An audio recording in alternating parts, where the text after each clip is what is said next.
So last time I said we'd be back next week. Turns out that was a lie. But welcome back to now our thing that we're doing a little bit later. Whatever we call this thing with me and Ajad. Yep. Do you It's the remember thing. what do we call this? Oh yeah, Untier Talk. That's what it is.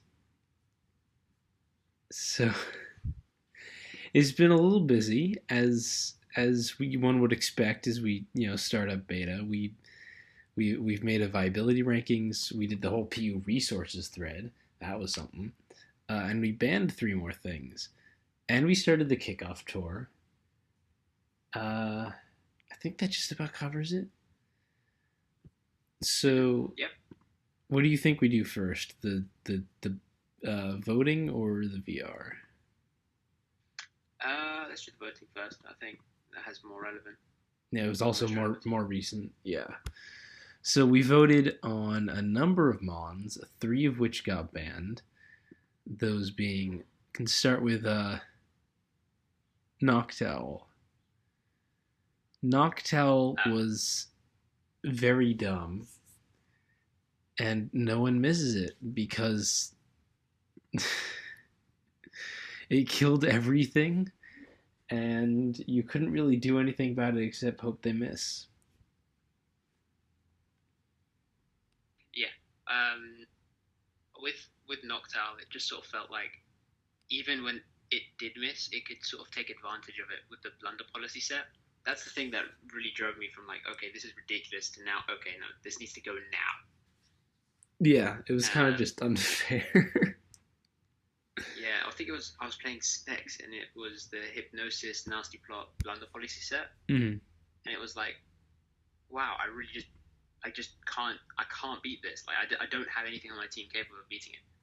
Um, it was scary times.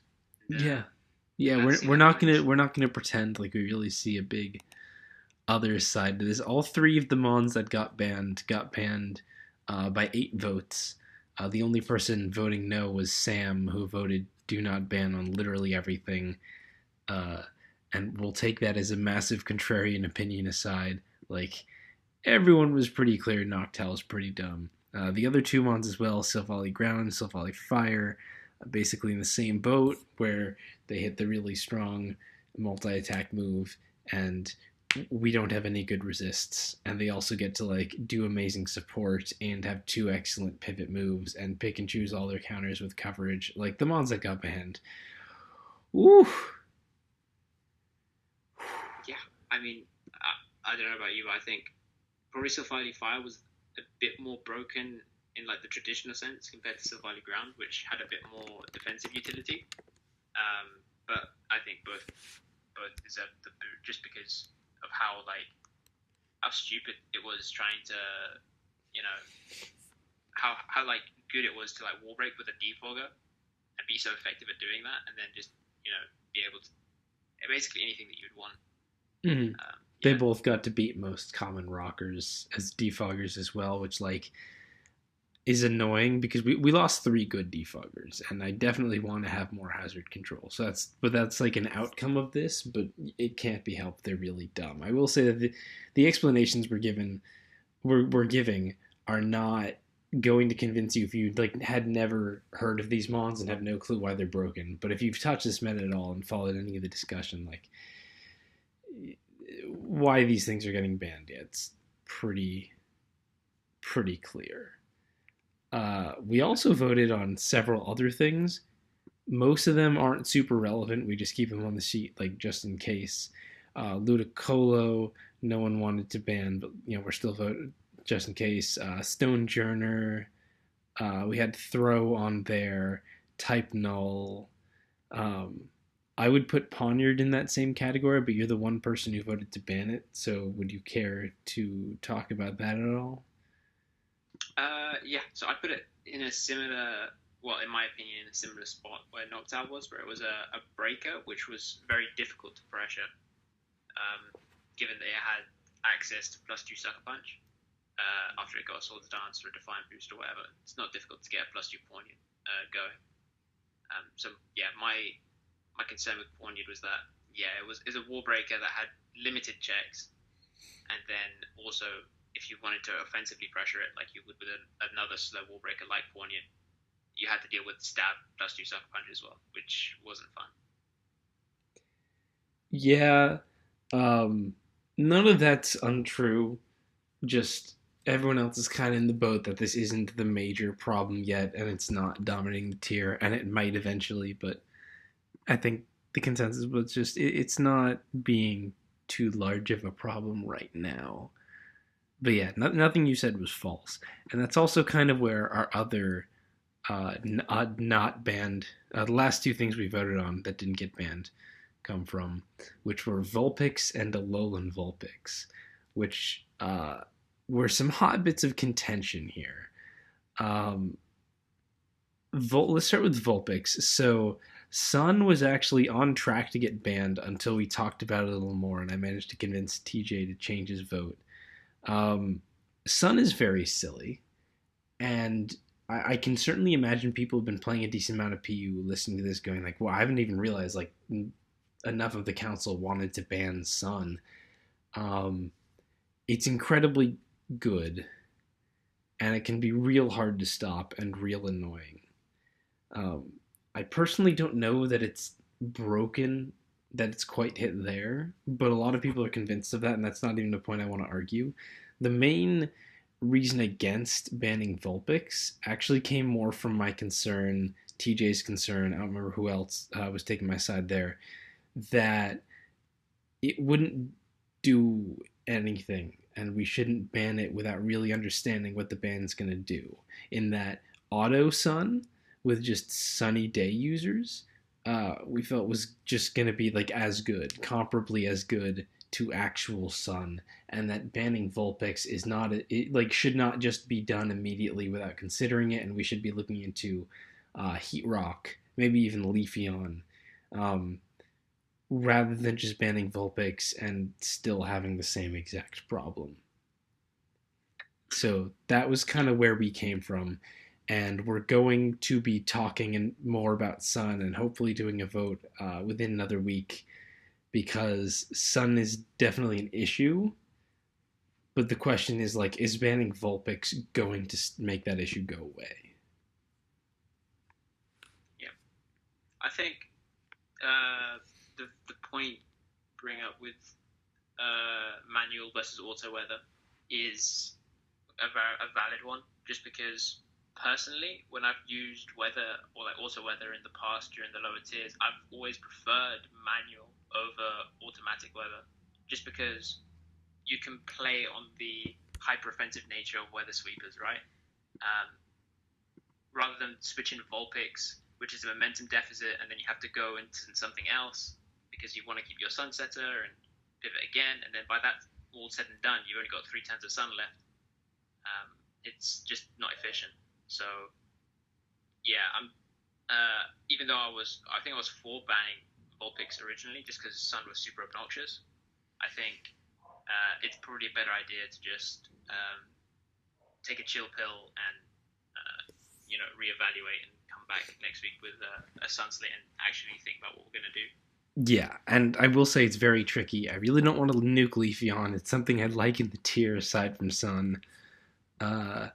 I am. I need to start like playing around, looking into banning Heat Rock.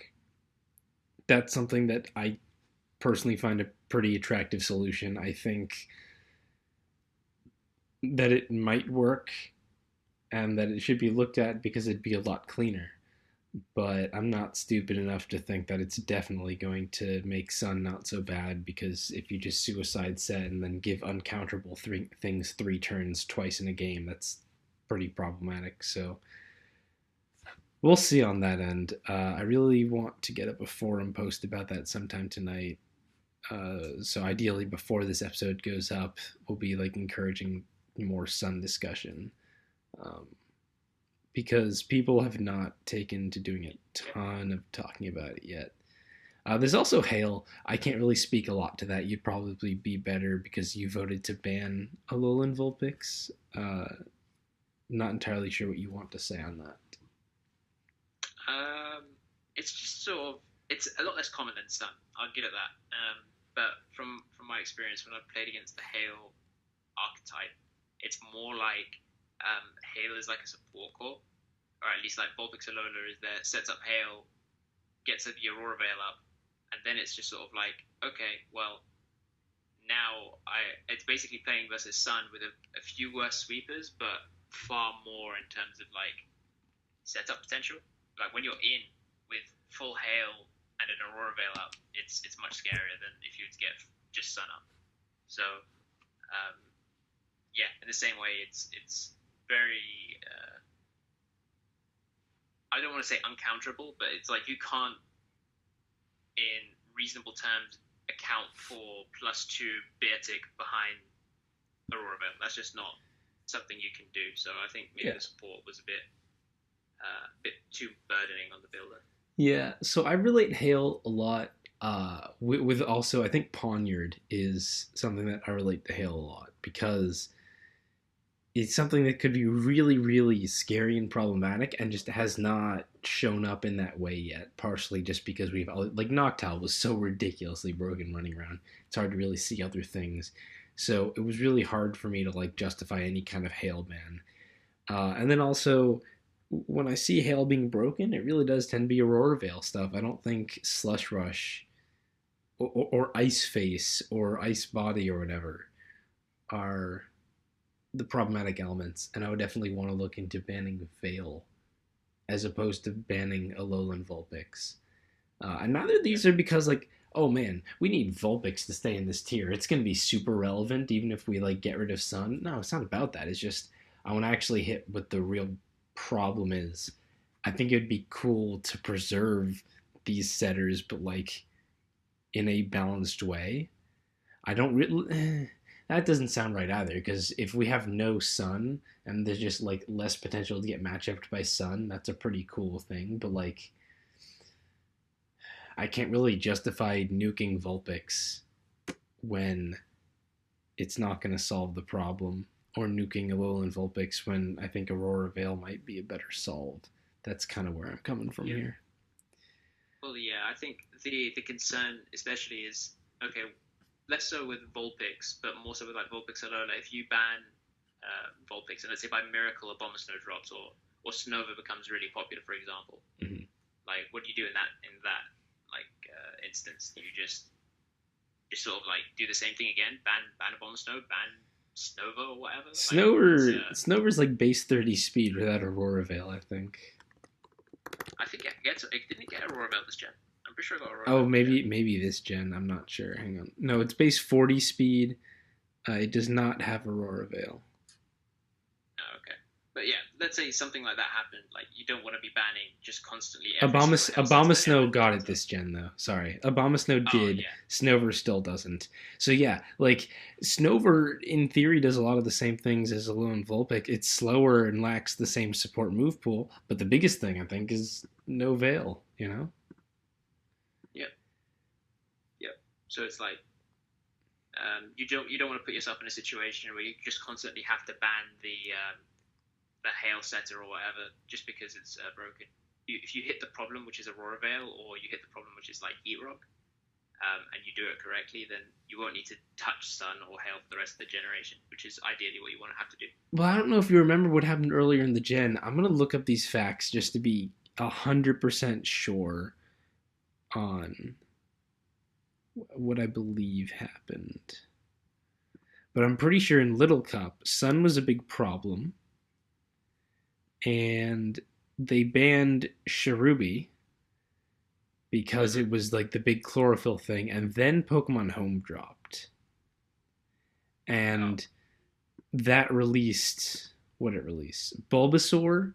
And it also released new moves for things that made Oddish even better.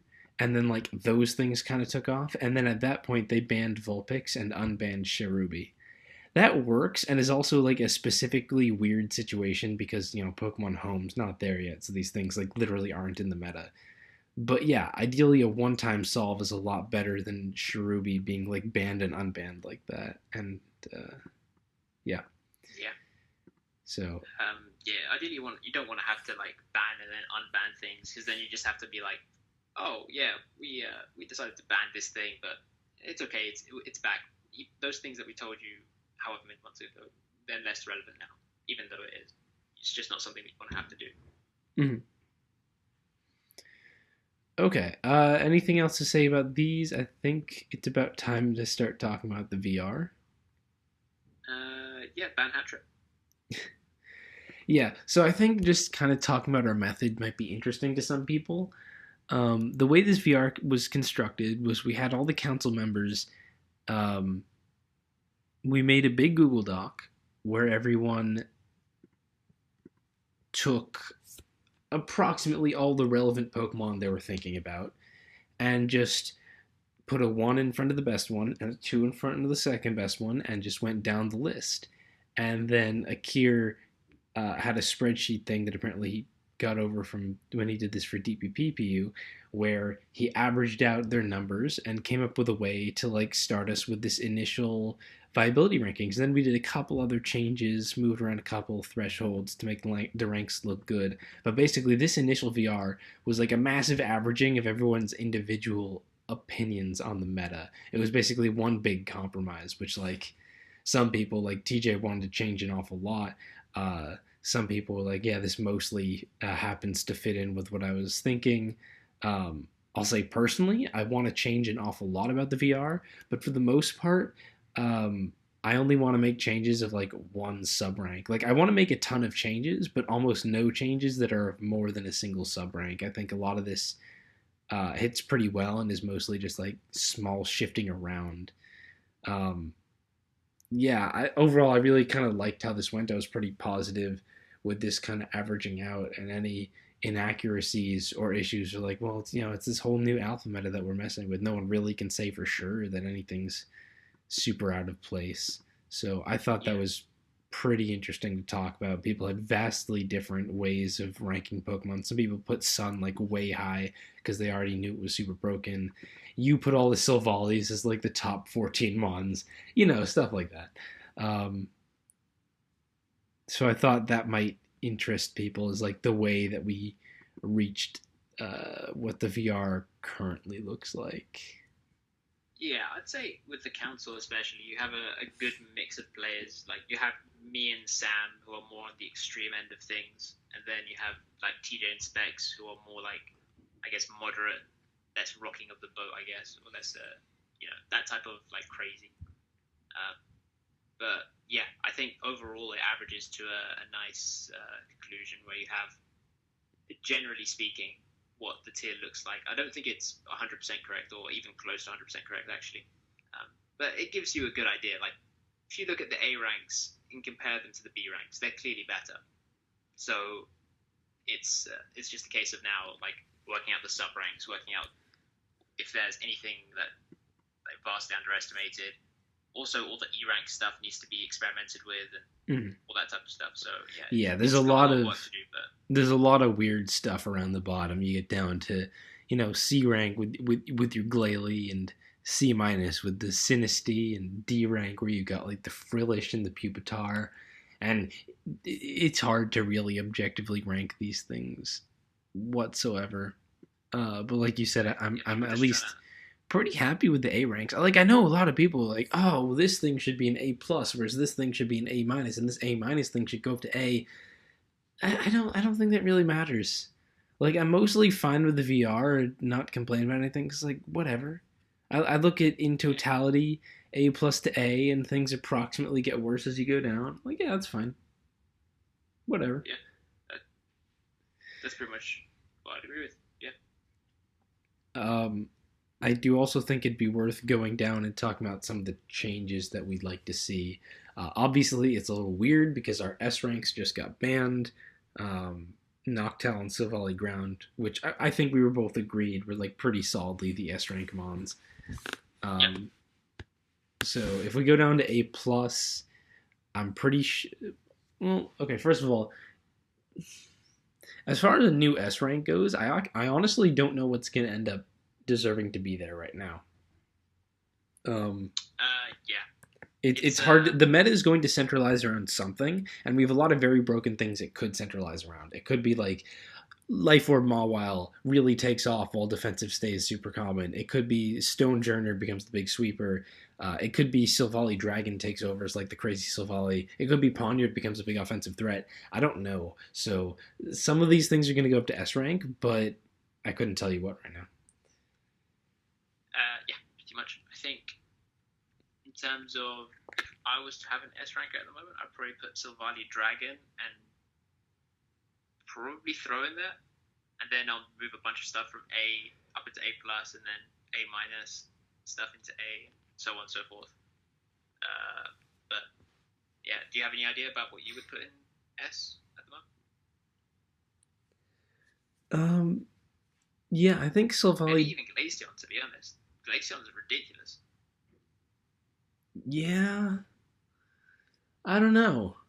I don't know that any of them are standing out as like all. It feels like we have a whole council of ridiculous things, and like when A plus already has Mawile and Stonejourner, it's I don't know.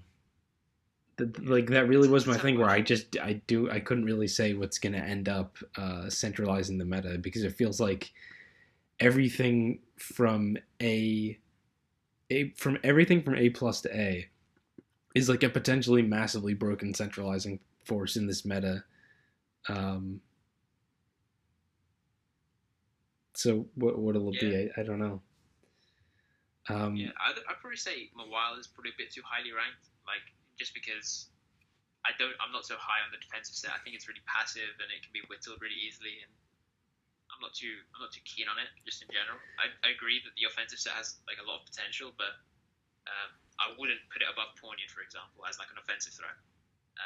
So yeah, I don't know. I think down to A, honestly. Defensive's not like as crazy as people think it is. I think you just see it that much because,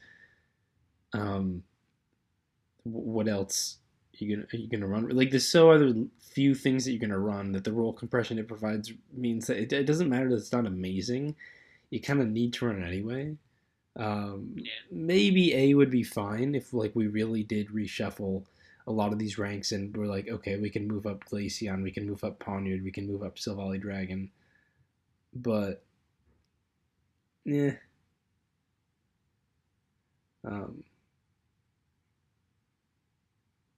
Yeah. Mall is a little tough. I do think that I would like to see BHM in A plus, but somehow it really hasn't taken off the way I thought it was. Like I still really think BHM is just as good. I just still don't see other people using it a lot, and I don't know what to make of that. Yeah. God, it's just stupid. It's fat and it teleports. Like Trick Room's also crazy, but defensive BHM sets are like, oh my god, this thing's annoying. Yeah, I was experimenting with Assault Vest just as a method of checking Noctowl. It didn't work. It was really bad as a Noctowl check, but it was quite fun as a especially bulky thing with Psychic, Psyshock, and then just like being able to hit things on both sides of your stab is really useful as well. So yeah, I like BHM a lot as a Pokemon in general. It's really useful. Mm. Classic slow breaker. I honestly think even the spec set probably has a lot of potential that really use. Given especially that like throw is now being a big threat. Switch it in on rest or whatever. For sure. Although we also have like plenty of other broken specs and ban and whatever breakers. So I think even if that was amazing, I don't think it could stand out that much while we also have Stone, Throw, Glaceon, Lapras, etc. in the meta. I think Type Null's definitely ranked too highly. It was looking pretty broken. Now it's like still potentially really stupid on paper, but not fitting in with the rest of A rank. I think that seems pretty fair. I'd probably have to disagree with you there, just because it's always got that win potential. Like, especially but what's it actually doing right now? And are you slapping it on like half your teams the way you're slapping these other mons on half your teams? Honestly, you probably are, just because of the special. That you could use the pivot set. You were when Noctowl was there, sure. Now I don't know. I mean, you still have Ludicolo, Lapras. I mean, you're still switching into a bunch of stuff with it and pivoting out. So yeah, I think you can still reasonably justify using like a Spadef pivot type now.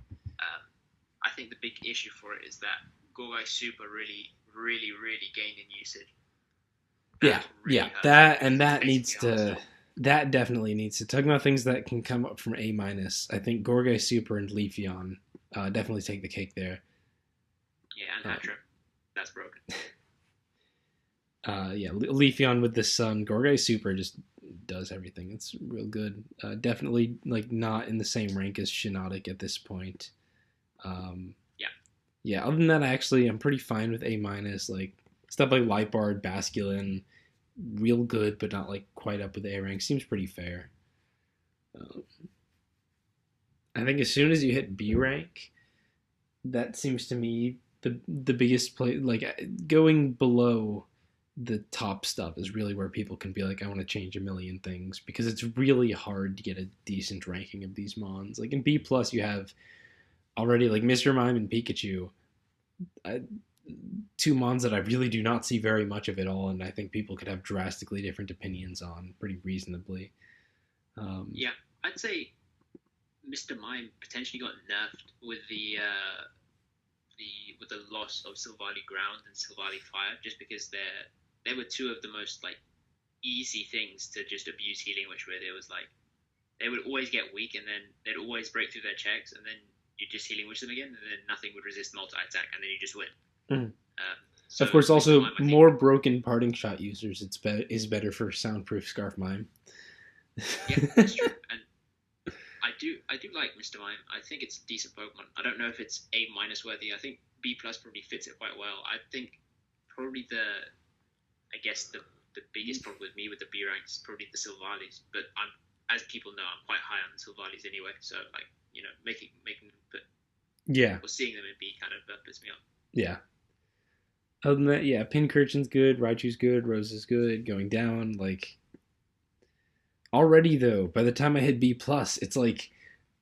I use all these mons so much less than everything in the A ranks, because the stuff in the A ranks is just so good and broken, that in B+, I'm hitting, like, Pincurchin is not something I use very much, because it's not the other shit. Yeah. It's just not the other stuff. And then when you get to B, it's like, okay, maybe I specifically need Carkol as a rocker. Or maybe like I really want to try to do a team that relies on Vibraba's defensive presence. Like, you really have to sculpt out these niches for these mons. Whereas the stuff in A- and above, splash them on a team whenever I want, because they're so good. Stuff like Marini and stuff. That's not something that you're going to put on every team, but it's like a long-term T-Spike setter. It's quite good. And same with Clang. It's like it's really passive and stuff, but it's got loads of defensive utility. Can potentially volt switch on stuff. It's as soon as you get to like B-, it's like, okay, these things are clearly worse than the stuff in A-, A rank. And I think that's where the VR did really well, is separate, I guess, the big ranks quite well. I mean, within B, I think there's a lot you could say. Like, Munchlax, we just banned Noctowl and Silvally Fire, and it clearly didn't take off, and Type Null's really good, and that's probably too high. Palpitoad, I think we definitely underrated. Sun needs to jump, so that's Vulpix and Ivysaur and all that. I mean, what else? I think Galarian Linoon can definitely jump, that people are using it some more. Even Beartic, like, that thing... You can tailor that thing to beat Mawile, as I mentioned last week or the week before. Tailor that to beat Mawile, or you can use it on Hail as a sweeper. It's like there's a thing with it. It's just a weird situation. Solrock as well is, I guess. I don't know how Solrock ended up in B-. People are not that crazy on Solrock, and also Lunatone.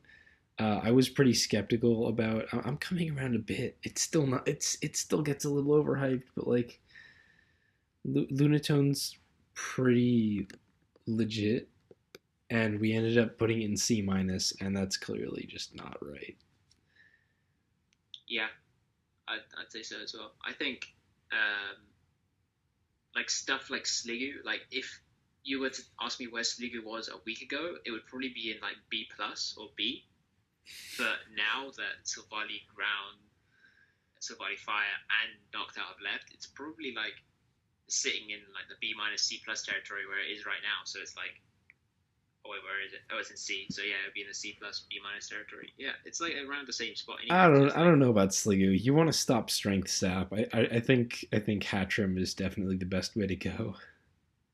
yeah, I mean you can, but I think the nice thing about Sligo is the dragon typing as well. So you could take on Ludicolo or Ivysaur or the sun thing. Yeah, definitely as a sun check. That's pretty notable. I'm sure Leafeon has to like sword stance up to +2 and then like knock you off to even start doing anything. Um, Yeah, yeah, again, I know there's a lot of individual mons where people can be like, "Why didn't you talk about Heat more? That's way underrated in C plus." And no, it's not. Holy shit! But also like whatever. Is I'm pretty fine with how things are here. And none of the nominations that we've got are that crazy. They're mostly like, oh, you guys a little bit like ended up averaging out this thing to be a little high, this thing to be a little low. Or it's like, here's this random low tier mon you didn't know about, but I've actually like done the homework on specifically, so I can tell you that it should go higher. There's not a lot to that stuff, you know. And there's also been like 3 noms. So I'm more talking about things I've seen in Discord, not stuff in the thread. If you're wondering about that. yeah. I mean, I think Tlenet's post in the thread was quite a good like starting, so to speak, for like in the old meta, a way of I guess gauging where things are. But also it shows like how much difference or variance there is in opinions. Like, for example, he's really low on Mr. Mime. I'm quite high on it. There's loads of like niche small stuff like that. Yeah, and also how even much has changed in like just since he posted it. Because exactly. we're still putting up a VR in early PU beta. Like it was never gonna be that amazingly perfect. Yeah. Since this post, a week has passed. We've banned some stuff. Um, I've seen people go back and forth on Raichu versus Manectric and Mr. Mime. He wants to drop Persian. I don't think so, especially with Sun getting like even better Persians. Got that notoriety. Kind of same with Pika. I think B minus would be too low. Um, he likes banned Grapplock more than Throw. Huh, interesting. Yeah, not too certain about that, but I think throw in general. I think that's probably. Would you put that as the top mon in the meta at the moment? Throw. The thing with Throw's so weird. It should be like the best thing in Super Broken, and it kind of is, and it kind of isn't, and it's like impossible to stop, and also you always end up stopping it. I don't know. yeah, Throw that's it. throw messes me up. I feel like it should be Super Broken, and it's just like not. And also, it kind of Yeah, holds the meta together in some ways, like the way it checks a bunch of stuff that really need checking. I don't know. It's weird. I don't yeah. know how to It's feel a about Throw. Like I like it in A plus. I could never see it going to S, but like it's also better than some things I could see going to S. Eh. yeah. It doesn't It's a, help that it's a I'm trying weird to thing. play like a million different metas besides PU right now. It's just messing with my brain. Yeah, I think the thing that I guess alerted me to Throw's presence is just that as soon as a meta started to define itself, where like Gorgai Super was becoming the clear like go-to throw Silvally ground, like that was the go-to stop for those poke. Immediately, I started seeing sub bulk up throws with just enough physical defense to tank plus power whip from +1, and then just enough speed to always sub on you. And it's like, okay, this is getting a bit frustrating now, where it's like guess the throw set, and if they guess correctly, or if they guess your fighting check correctly, you're screwed. Mm-hmm. But if you I guess if you get the correct set, you just get like a Yeah, standard circle for a knock rest walk set. It's not a big deal, but and that's yeah, it's definitely absolutely got loads of offensive. that's absolutely problematic. And the way certain throw sets will pressure like Fat Behem really well, or Poison Jab the Shinotic, or just like outlast the Silvally flying, or whatever other checks you're using. It should be really problematic. But it could just be our lack of big tours because it takes a while. Kickoff just started. We just did more bans and stuff, so I encourage everyone to like watch through a bunch of kickoff replays. see what people are using, see what the meta looks like, just absorb all this info. This is something I do a lot because I just do not play as much PU as other people. I try to get lots of like big picture meta snapshots and watch other people's games and watch Teddy's YouTube laddering video and stuff like that. Yeah, I feel like that's probably how you should, or if you're seeking to learn a meta like how it is in PU, it's you should definitely not try and just cheese your way. More so, try and just learn what's going to work, and then be at the forefront for when balance takes off or offense or whatever takes off. Right, Mm-hmm. that you're there, you understand the meta better than anybody else, and you can build really consistent teams before anybody else. That will be the big telling point. I feel like there's somebody in PU who's going to be like relatively unknown, but because they build really decent teams at the beginning of the meta, that they'll become quite what's the word? Notorious? Dominant? Notorious, I guess. Prominent. Prominent is probably the best word. Yeah, they become prominent because they've built solid teams before anybody else. I feel like that's a thing that's probably going to happen, but we just don't know who or what or how or any of those types of stuff. For sure. And yeah, I also do that because I just don't spend as much time on Mons. It used to be like all I dump my time into, and now I'm playing a bunch of other stuff and got school. And even when I am playing Mons, half the time I'm playing Battle Spot or almost any ability or some dumb fake meta. So I just think it's a really valuable practice in general. To keep up with stuff. Work smarter, not harder. That also, you don't have to team build. Oh man, it's nice. It's nice, dude. It's real nice. Just get yourself a bunch of team building friends, and they'll sort you out real good. Mm. Well, speaking of my team building friends, I think it's time to go to Jed's Gimmick Corner. Is it? Are you ready for this week's gimmick, or are you I think. Waiting? You know what? I think I'm ready. I think it's time. I think we should do it. How about that? Do you have anything particular that you want us to go over, or? I've been using Rock Polish Stonejourner, and it's like real dumb. I don't think people think about it as much as its other sets, but it's pretty good at just cleaning up. I still rate Savali Rock higher as a late game threat or a cleaner or a breaker or anything. I think I rate that a little bit higher. Yeah.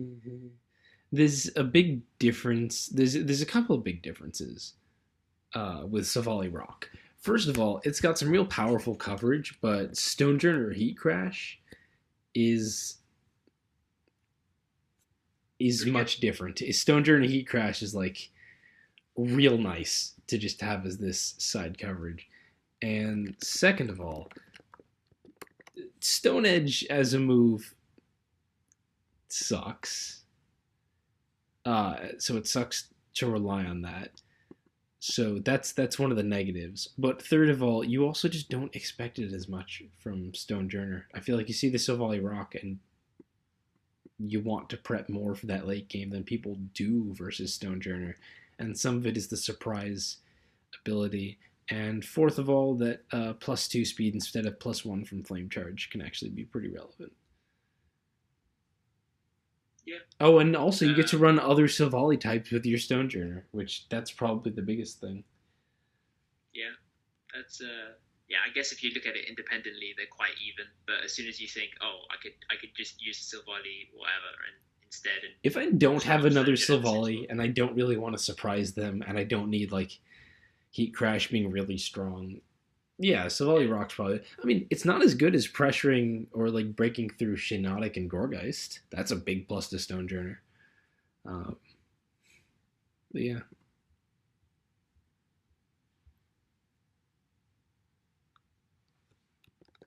Okay. Is it my turn? Yeah, that was it. Just, I think Stonejourner Rock Polish pretty cool.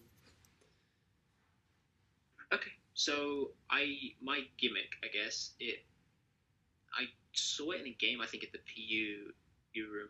I was up one night and I saw Insane Crazy Guy play a tournament game, and he brought a Shelder, and I didn't even know Shelder was a thing. I didn't know it was in the Galar decks. I didn't even know it was there. And then the second thing I checked was if it got skill link. Of course it does. And then I saw it did get skill link. You don't play Little Cup? Shame on you. And then I checked if it got Icicle Spear and Rock Blast. Yep, it does that too. It does that, yep. And then I checked if King's Rock was still an item, and then it was like, yep, there it is right there. And then I was like, okay, well, that's most of it ready. And then I thought, oh, Moir's a really good thing. I should probably run Hydro Pump for that. Mm-hmm. And then King's Rock Shelter was born.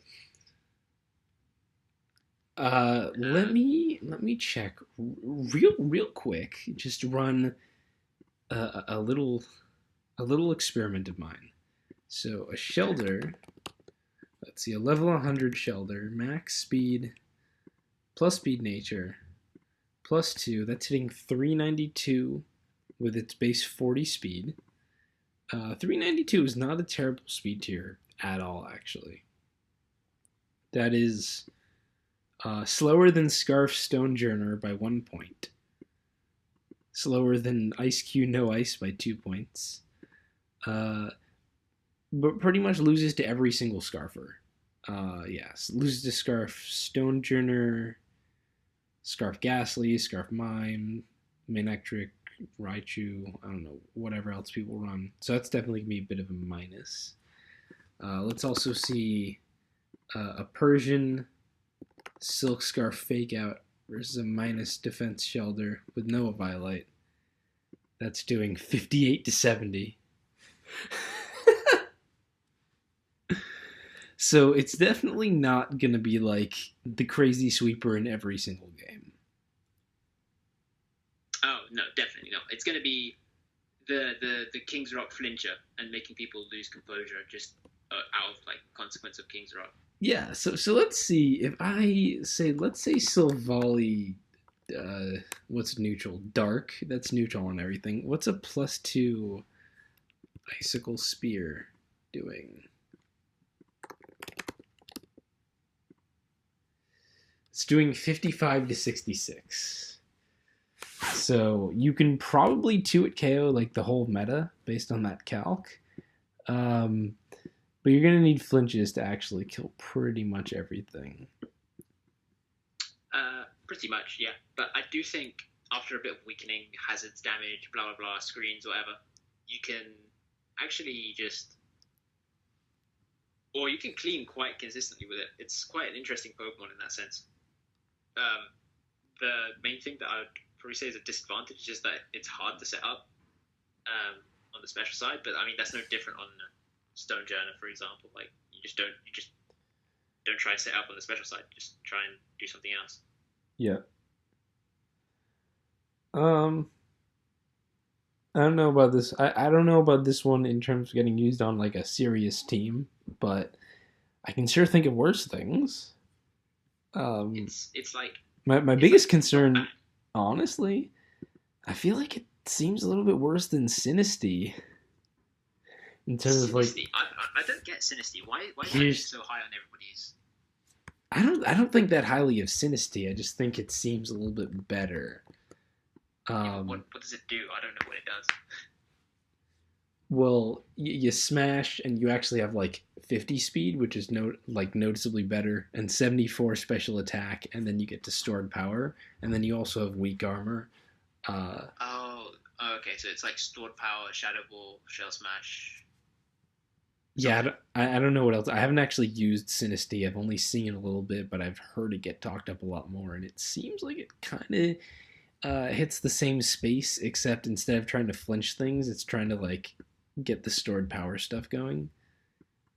Yeah, that's an interesting stuff. I think it might have like a spot on the team that I built actually, just given as like I have like Nasty Block Gorgeist there, but I wasn't really feeling it. It was just sort of feeling a bit weird. Mm-hmm. But then like it wasn't really high powered either, so I felt like maybe Sinisty is something that I need to mess around with more on offenses and stuff. Oh, good! I can't wait for Sinisty, the A+ meta threat in Pokemon Showdown Sinisty PU. Sinisty shell the Dwebble offense. Crazy. No, not Dwebble. You're on Charge-A-Bug. Sinisty with web support. Oh, interesting. And then you need a hazard remover for your Sash Sinisty that's not going to remove the web, so you run Drilbur. Oh, I see. Okay. Wait, I saw somebody on the ladder was using Drilbur Charge-A-Bug. That team was hard to beat. I mean, yeah, there aren't many spinners. Drilbur's probably the best thing to go with Charge-A-Bug. Drilbur also seems legitimately, like, okay. Like, not good, but, like, something that I can say, yes, this is, like, a reasonable thing for people to use. Like, 85 attack Earthquake is not bad, and then, like, you don't really always want to switch into spin that immediately because it boosts speed. Obviously, the fact that we have all these fat grasses being common for other things, like, you know, Gorgeist being around kind of sucks, but... The only reason I would use Drilbur right now is just because of Hatchram, and just to Mold Breaker Stealth Rocks and laugh at Hatchrams. Mold Breaker Stealth Rock too? I forgot about that. Yeah, Rock Spin EQ Toxic maybe. Does not seem like the worst thing in the world. It's good against Mawile and Karkle too, which is like, that's cool. And Poniard. So that's 3 out of 4 really common rockers that I see. I mean, I don't know if it's sticking around for that long. Like in the context. Oh, and it Mold Breaker's Soul Rock. So that's all the 4 common rockers. I guess I should have put Palpitoad. So that's like 4 out of 5 like really common rockers. It just beats. Huh. Well, I mean, if Soul Rock wisps and you're not doing enough with EQ, then it's kind of bad. But oh yeah, I'm like, I don't know. I'm personally running a lot of like very fast Soul Rock. But if they're only creeping for Poniard, or if they're like max Fizz Def, then Drilbur can be faster. Yeah, actually, that's a good idea. Probably like a defensive Drilbur might be worth it. No, I was saying defensive Soul Rock. I don't think Drilbur would go defensive. But like, I don't know. Even then, I'm thinking like Toxic Drilbur. You can still Toxic Soul Rock and keep spinning hazards away. I mean, yeah, but you've seen like other Pokemon in this tier do well with like really crappy defenses, but still manage to pull it off. You know what I mean? Yeah, I just, that doesn't seem as attractive, to be honest. Yeah. But you also are rating you're also rating like long-term Mold Breaker Stealth Rock. I don't see it as doing it long-term all that amazing, is all.